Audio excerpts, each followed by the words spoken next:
ஈரோடு அருகே வீட்டில் தனியாக வசித்த மூதாட்டி 5 சவரன் நகைக்காக கழுத்தறுத்து கொலை செய்யப்பட்ட சம்பவம் பரபரப்பை ஏற்படுத்தியுள்ளது. இது பற்றிய கூடுதல் தகவலை செய்தியாளர் சதாசிவம் வழங்கிட கேட்கலாம்.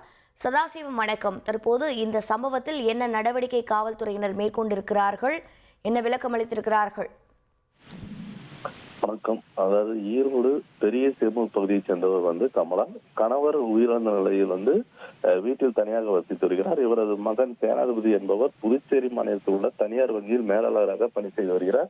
இந்நிலையில் அவ்வப்போது வீட்டிற்கு வந்து செல்லும் மகன் இரவு நேரங்களில் தனது தாயிடம் பேசி வந்த நிலையில் நேற்றிரவு வழக்கம் போல போன் மூலம் பேசுவதற்காக தொடர்பு கொண்ட போது போன் எடுக்கவில்லை. இதனை அடுத்து சந்தேகமடைந்த மகன் சேனாதிபதி அருகில் இருப்பவர்களை சென்று பார்க்குமாறு அறிவுறுத்தினார். அப்போது அருகில் இருப்பவர்கள் சென்று பார்க்கும் போது கமலா கழுத்து அறுக்கப்பட்டு கொலை செய்யப்பட்ட நிலையில் இருப்பதை கண்டு அதிர்ச்சி அடைந்து அப்பகுதியினர் அருகில் இருக்கக்கூடிய காவல் நிலையத்துக்கு தகவல் தெரிவித்தனர். தகவலின் பேரில் சம்பவ இடத்திற்கு வந்த போலீசார் உயிரிழந்த கமலாவின் உடலை மீட்டு பெருந்துறை அரசு மருத்துவக் கல்லூரி மருத்துவமனைக்கு பிரேத பரிசோதனைக்கு அனுப்பி வைத்தனர்.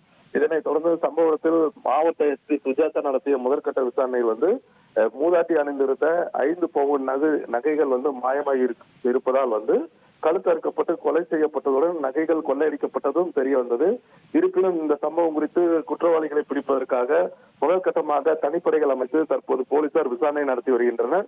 மேலும் இந்த சம்பவமானது குடியிருப்பு பகுதிக்கு மத்தியில் நடந்திருப்பதால் அப்பகுதியில் பொதுமக்கள் மத்தியில் அச்சத்தை ஏற்படுத்தியுள்ளது. ஈரோட்டில் 5 சவரன் நகைக்காக மூதாட்டி கொலை செய்யப்பட்ட சம்பவம் பெரும் அதிர்ச்சியை உள்ளாக்கி இருக்கிறது. விவரங்களுக்கு நன்றி சதாசிவம். இனி செல்லும் இடமெல்லாம் செய்தி. தந்தி டிவியின் வாட்ஸ்அப் சேனலை ஃபாலோ பண்ணினா செல்லருக்கும் இடமெல்லாம் செய்தி. இதோ QR கோட் இப்பவே ஸ்கேன் பண்ணுங்க, ஃபாலோ பண்ணுங்க.